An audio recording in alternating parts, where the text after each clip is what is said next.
Ignition sequence start. 3, 2, 1. Range is hot. Lock and load. It's time for the Gun Rack with your hosts, Joey and Drew.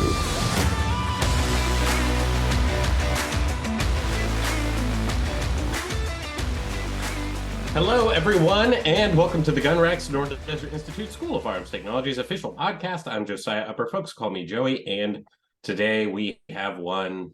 Drew Poplin. We do, back from the grave, and it is a good day to be here on the Gun Rack for some really huge news, which we're going to get into later. But before we do that, we have some other things to check out. We have Drew's clues to get through. We got some shout outs to do. So let's jump right into it. Who do we have to shout out on this fine day? All right. So just want to give a quick shout out to Thomas, my brother-in-law, aka Mongoose. If you remember that short-lived series me and Joey did on our YouTube channel. Mongoose down in its prime, honestly. Yeah. But he listened to the episode. He said he loved it. And he also ended up giving his picks, like what he would have done in the same situation. So these aren't, the same firearms that someone else picked. This was his. So I thought I'd run through those selections real quick. For his handgun, he went with the Springfield Armory Operator 1911. Has a MSRP of around $1,000. His rifle, he went with the Colt AR-15 20-inch, which that's a M16A2 clone, also around $1,000. Shotgun, he went with the Benelli Nova pump action for $500, and then his wild card was the 1851 CSA Navy revolver in 44 caliber for about $300. Now, did I check to see if those MSRPs were accurate? No, I did not. I know for a fact a couple of them are. I have an 1851 Union Navy revolver. Oh, really? Since 36. And actually, he might have undersold. I think I bought mine for like $130, but they don't do that anymore. Oh, nice. Yeah. Benelli Nova pump, that's pretty close to real life. And then the other two, I know less confident. But is your brother secretly 57 years old? Because that's what this list communicates to me. I mean, he grew up in Norfolk, Virginia, so... Yes, this is a boomer, not even a boomer. What's right after boomer? Gen X? Yeah. Big Gen X vibes. But hey, we got an M16A2 clone in there, and that's always fun. Oh, for sure. So, Thomas, thank you for sending that in.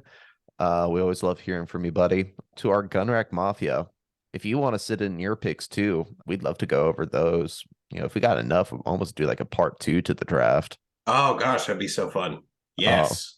Yeah, and we'd love for you guys to participate as well. So, yeah, if you want to, send us an email at marketing@sdi.edu with your picks. If you want to refresh on what the rules or like criteria were, go back, listen to our 2023 SDI Firearms Draft episode. That was 2 weeks ago, which honestly feels like forever ago. It feels like a while since I've been in here recording with Joey, and it's nice to get back to y'all. Yeah, your foolishness not being available on the year of our Lord Saturday will haunt you for the rest of your career. Let's be honest. What is it? The expression, if he wanted to, he would. If he wanted to, he would. Yeah. He did not want to. He did not. So, Bruce Clues, can't really say this was the last week's answer because this was about 3 weeks ago. But last time's winner, baby. Yep. It was the Keltec Sub 2000 this week. And I've taken this clue from the Sportsman's Warehouse description of this firearm. This introductory level carbine features a 16-inch light contour barrel, an A3 upper receiver with Picatinny rail, dispensating glacier guards, and a collapsible 6-position Pardus buttstock. Altogether, it weighs in at only 6.6 pounds.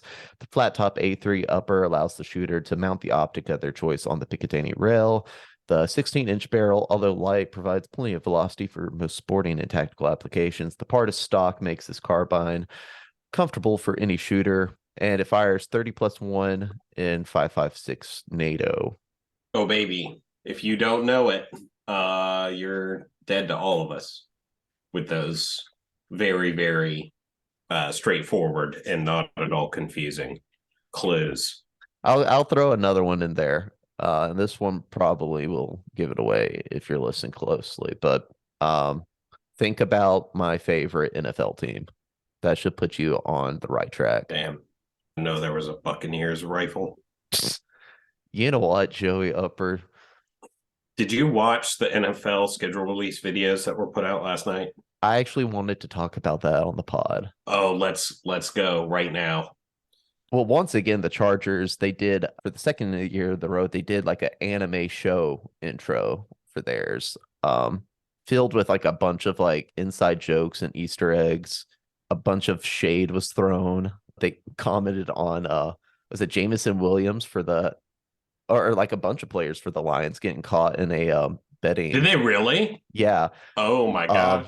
Yeah, when they went to I think it's like week 6 versus the Lions, they just had a if you struggle with gambling, here's a hotline. Oh like, my all this gosh. information and stuff.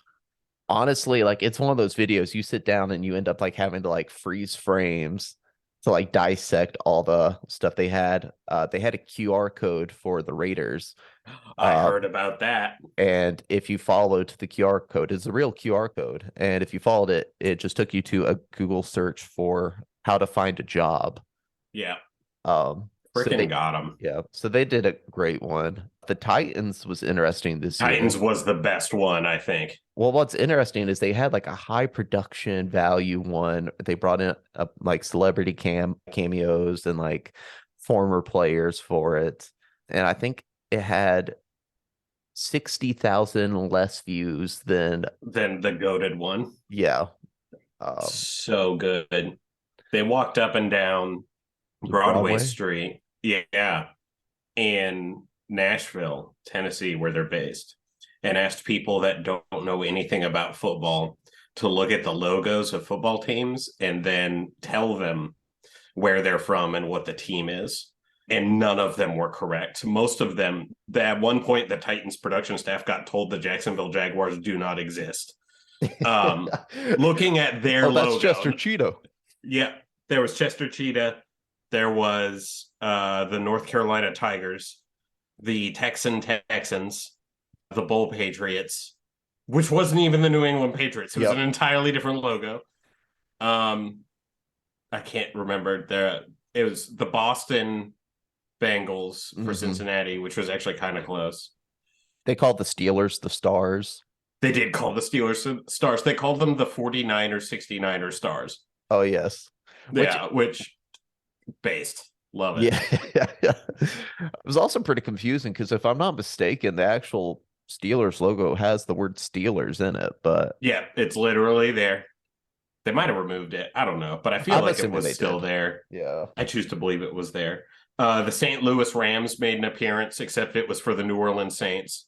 That was really funny. Oh, and like the video's 2 minutes long in case you'll want to go watch it. It's like I've sent it to a dozen people at this point. It's the only one of these I think that's worth exporting to other people, except for maybe the Chargers. What did you think about the Panthers one? I think when I initially saw it, I was like, oh, that's pretty good. I thought it was better than their one last year. Their one last year was like a 90s throwback one, which in comparison to some of the other videos that were released, it was just forgettable. I think it's a similar case this year. Totally got outshone by, the Titans and the Chargers. I thought it was better this year. I thought the flow of it was a little confusing. Yeah. That's my main criticism of it. But there was some funny stuff in there, like the Maori reference. I don't know if you caught that one. No, I don't think I did. It's like a parody of like a Jerry Springer type show. And so yes. It was like which of these cat opponents which of these, cat teams is not your opponent. When they did the whole Bengals, you are not facing, and the guys running in the back, the camera crews chasing them. It's great. But it was so disjointed and confusing. Can we talk about what Derek Brown was doing to the Falcons? I don't know. Literally, I could not keep up with what was going on, and I watched the premiere. I was so excited for it. Mm-hmm. Seattle just put up a schedule, like a Canva tossed together schedule. That's the worst one by default, but I think Panthers was number 31. Oh, I don't know. I saw some really awful ones. There's some pretty cringe ones, but I could at least understand what the schedule was at the end. And I could not, I literally did not know what was going on with the Panthers video. Mm-hmm. I mean, that's a fair criticism. I think it sucks because JJ Jansen is hilarious. Yeah, I think if they would have fixed the structure of it to flow better, that would have helped a lot. It's a shame though, because the concept started off initially pretty good. Yeah. Yeah.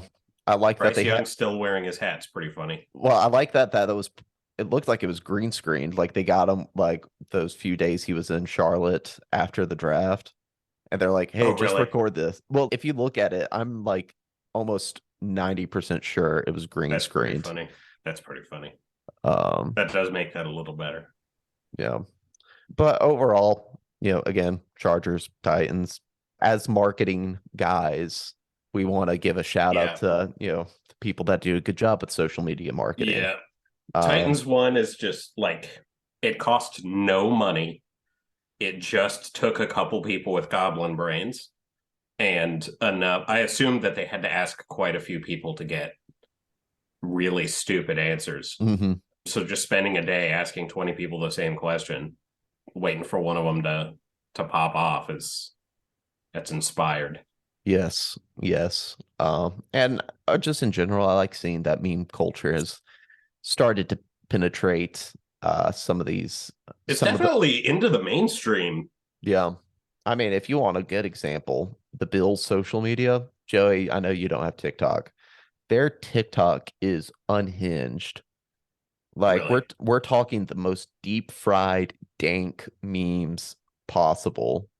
And it's brilliant that they would do it every week about their opponent after the game. Well, I mean, assuming that they won, which luckily for them, they won. They win quite a few times. Yes. Yeah.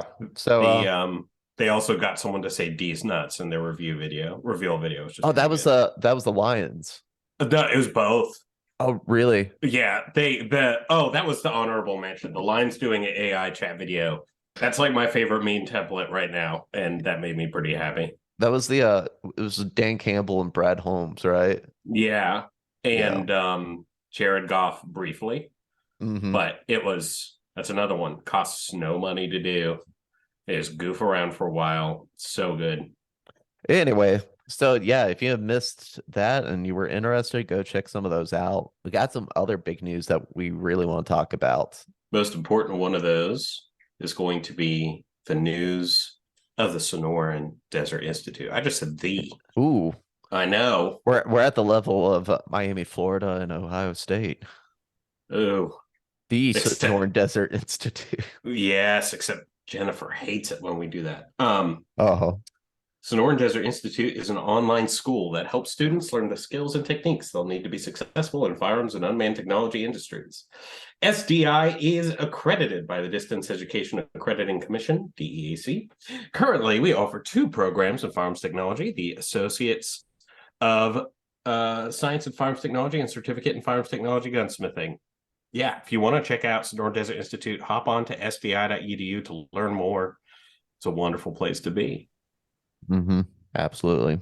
So let's go and get into the big news. And I'm reading from WBTV.com. It says WAWA to break ground on its first North Carolina location. Really? I don't know anything about WAWA. What is that? You've never been to WAWA? Yeah. Well, WAWA is a popular gas station chain. I say it's comparable to something like a Sheetz. Are you trying to Sheetz start me right now? Are you going to besmirch the honor of Sheetz? Oh, never. I'm a Sheetz guy myself, but I will say they've been on my bad side. Up where I'm at in North Carolina, not a single Sheetz for as far as the eye can see. I think the closest one is in Hickory. Yeah, it's what you deserve, dude. Why do I deserve that? Because you are in a city that has been forsaken by all that is good in this world, except for restaurants, because our restaurants. I was about to say, it's we got some good food. We did. We got some freaking awesome food. But, hippies, as far as the eye can see. Sheets wants to stay away, dude. I get it. Yeah, they're not traveling up the mountain for any of that. Could you imagine them trying to keep the bathrooms clean if they opened up a Nashville location? That's fair. That's fair. I haven't been to too many clean bathrooms at gas stations in Nashville, which, saying it out loud, I don't think I've been to too many bathrooms in Nashville, gas stations, but it probably would be a struggle, but, darn it, do I miss those milkshakes? Oh, baby. Yes, sir. Yeah. And they're hot pretzels, which are surprisingly good. Mm-hmm. But Wawa is pretty similar to a Sheetz. It's one of those, a nicer gas station that, has a good selection of food and, snacks and all sorts of stuff. Very popular in some of the coastal regions up north, as far as I think about like Virginia Beach. Okay. Very popular over there on the eastern side of Virginia, sort of as you keep going up the coast. But massive news, earth-shattering, I dare say. But in secondary news, I can one-up you, actually, before we get to our tertiary news. Yes. The hamlet in which I live just opened a deli, and my wife is going to pick up food from there so we can learn about it today and see if it's any good. And the thing that I ordered there is called a bagel dog, where they make a hot dog out of bagel dough. They stick a hot dog inside of bagel dough, and that's a hot dog. So we're going to learn about that today. Interesting. I am intrigued AF right now. It's either going to be amazing or the worst thing I've ever put in my mouth, but I think it's going to be amazing. It's got that, it's got that like state fair food vibe to it. It does. Pretzel dogs go hard. Here for that. So I have to imagine this is similar. It's got to be. I have such faith. Well, we are waiting in eager anticipation and with bated breath to hear about the bagel dog. Yes. And in tertiary, yes, far less important news, a federal judge in Virginia has struck down a law banning gun sales to adults under 21. It's pretty cool, I guess.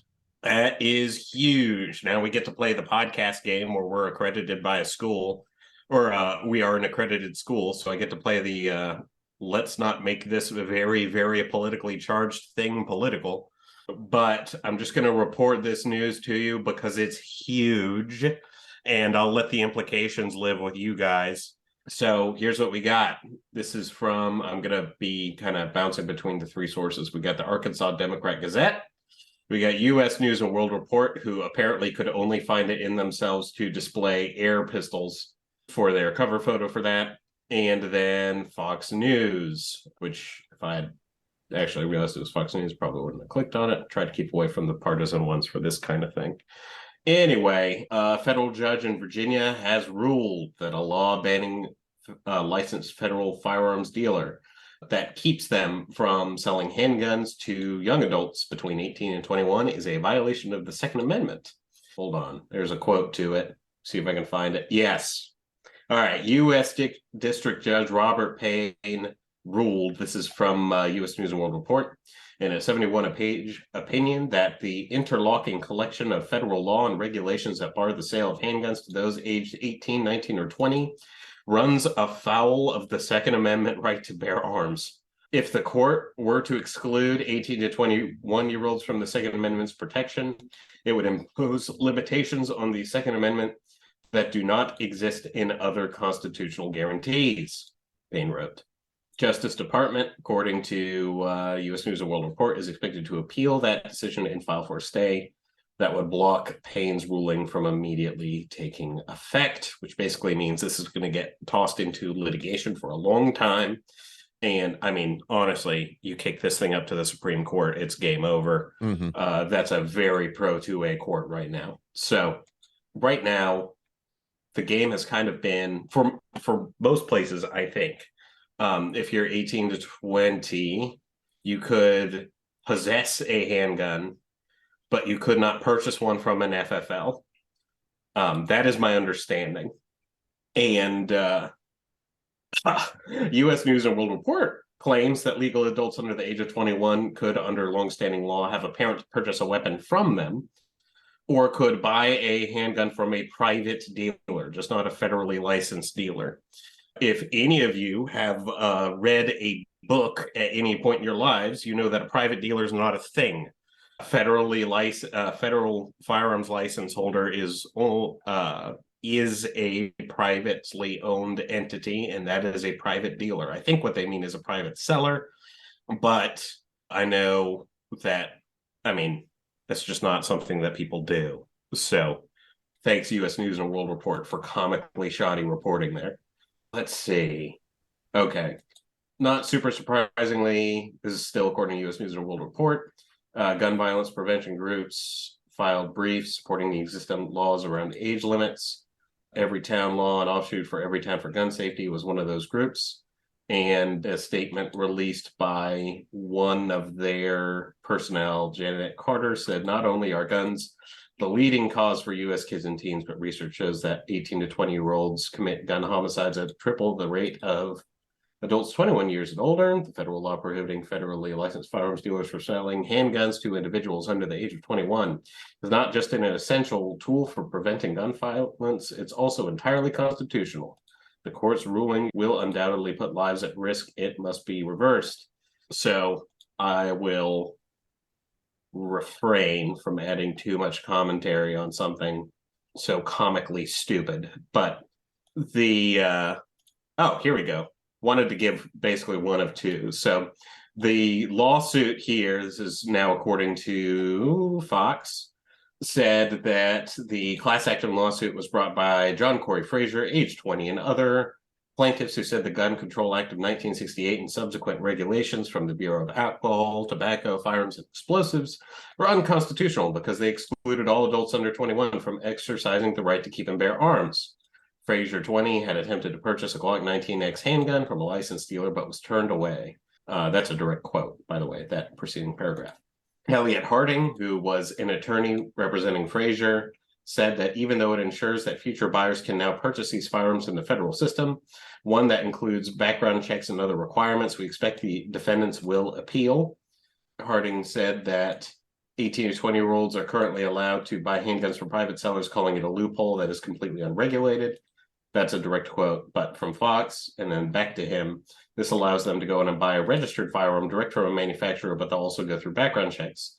They have to go through the traditional steps of purchasing a firearm. I'm trying very hard not to add commentary on this. But suffice it to say that the news we have here is huge. This might be the biggest piece of firearms related not legislation, but political development to take place while we've been here on the gun rack, which is why I put it on here despite our no politics ban.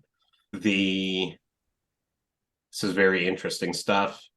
I wish people would report it a little more. I wish people would report it having read anything before they just toss stuff down onto metaphorical paper and then fired it off into the internet. I feel like that's safe to say without any political implications, but I will say this: SDI has never backed away from its opinion that the Second Amendment is something that's incredibly important, as is all of our Constitution here in the United States. If you are ages 18, 19, and 20, you are an adult and a citizen of the United States. And the Second Amendment of the United States says that the right to keep and bear arms shall not be infringed.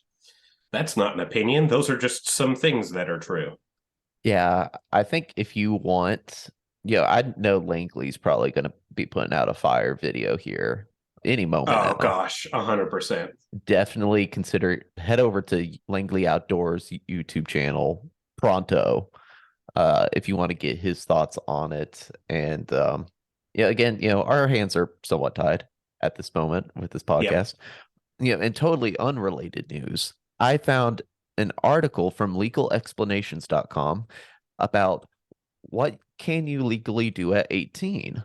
Oh, fascinating. Yes. Please continue with this completely unrelated reading of things you can do at 18. I shall. Number 1, you can vote. Oh, wow. Number 2, you can get a tattoo. Number 3, you can buy a lottery ticket, depending on what state you're in. Yep. 4, you can get called for jury duty. Oh, Man, I'm just thinking about some poor 18-year-old kid that's like freshman year of college, you know, jury duty times. and then it's all of a sudden like, hey, buddy, we're gonna need you to pull jury duty. 5, buy fireworks. 6, change your name. 7, go to the doctors alone. Note, while most states allow kids age 15 and 16 to see a doctor without a parent present, they are still required to get a parent's permission before medical procedures or large operations. Now that you're 18, this is no longer the case, and you can get any surgery you want as long as you have the funds for it. Keeps going on and on. Big one. You can join the military. Yeah. Just, let that sit Just there. a thought. Yeah. You can work in a bar. In most countries, you can actually drink when you're 18. Really? Yeah. A lot of European countries, the legal drinking age is like 18. That's how it was in South Africa, interestingly enough. It was weird because you could smoke when you're 16, but you didn't get your driver's license and you couldn't drink till you're 18. Damn. You can open a bank account. You can apply for a credit card. You can move out. You can buy a home. You can buy a car. You could get married. You could adopt a child. Wait, really? Yep. It sounds crazy. A lot of it, it comes into play when you're thinking about like foster families in foster care Yeah. that don't have parents. So like if you turn 18, you can legally adopt your younger siblings. Oh, okay. That's wild. Yeah. Book a hotel, donate blood, write a will. You can invest in the stock market. Adopt a Still dog. can't rent a car for some freaking reason. Yeah, that's really, really weird. F in the chat. Yeah, that's something we can talk about on this podcast sometime and go into more of Oh. opinion-based stuff. It's Yeah. how Big much economy car is leaning on the man, yeah. on the common man. Hurts. Don't think you're getting away easily from the Bro. gun rack. The gun rack mafia is going to take you to task. Yes. But that is a delightful list of completely unrelated things you can do at 18. Mhm. Where I read off 3 articles mostly with very little additional opinion added. I don't know if air horn noises would add or subtract from any of, I don't know if that counts as commentary. It probably can't. We probably can't add air horns, but no one can stop you from playing them in your head. That's maybe the most American thing I've ever heard. Yeah, you can't stop it. Listen, man, the air horn, man, the air horn noises are the friends you made along the way. Yes, this is. All right. Again, we are just commenting and reporting. But if you have any thoughts on this, you totally No can. one will stop you from putting them in the comments section. Nope. Just don't be a jerk about it. Yeah. And so we thought we'd want to share that big news today, just in case you hadn't heard it yet. I know Yeah, no sometimes. kidding. Yeah. Let's go to some tales from the range. It's a bit of a beefy one. Let's do it. Once again, it comes from the highroad.com. This is from NCSU Pac-Man. We got an NC State fan here by the looks of it. Yeah. I'm so sorry. It says, it's been my experience that it's not completely new people who are the problem. Most of the time, they generally want to know and are asking questions because they are looking for information. They know what they don't know. Most of the, quote, idiots, unquote, are people who have bad tribal knowledge passed down to them or bad habits that they've gotten lucky with thus far that they or those with them have not gotten hurt. Probably the worst is the person who can't admit when they're wrong. There were 2 old-timers who used to come to a local range as regulars many years ago. They bought their first semi-autos there. Up until that point, they had only shot revolvers. Whenever they went out to shoot, one would always come back with the thumb on his left hand bruised and bleeding. He was right-handed. The first time it happened, one of the employees, who's also an NRA certified instructor and also teaches our state's concealed carry, tried to show them how to grip a semi-auto, that they shouldn't cross the thumb of the support hand over as they had for years shooting revolvers. First guy basically said, "I know what I'm doing, boy. I've been shooting for longer than you've been alive." Okay. Range employee was in their late 20s at the time. The second guy listened, adjusted his grip, and enjoyed shooting semi-autos with no problem from then on. Yet every time they came in to shoot, guy 1 would come out cursing under his breath about how much it hurt and how the Glock made him bleed every time he shot it. But nothing was wrong with his grip, no sir. You've been shooting that way for 50 years. Buddy. Where's the cringe button when you need one? That's where we're at, dude. That is peak cringe. It's horrifying. Yeah. And so I thought it was an interesting perspective. Wanted to share it. Thank you, North Carolina State University Pac-Man. I'm assuming that's what you're referring to. Maybe it's Northern California. North Kadoka State University. North That's all I Kadoka, got. yes. Yes. The state of Kadoka. I like it. The state of Kadoka. Well, everyone, that has been this episode of The Gun Rack. I have been working on my own list of horror films. Joey, thank you again for doing that last week. I found You are very welcome. That was a lot of fun. I've been working on my own list of my personal favorites. So, looking at someday in the future, sharing that with y'all. Yeah, that's it on my end. Anything on yours, Joey? No.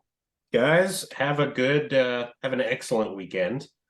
And we're very excited to share this news with y'all.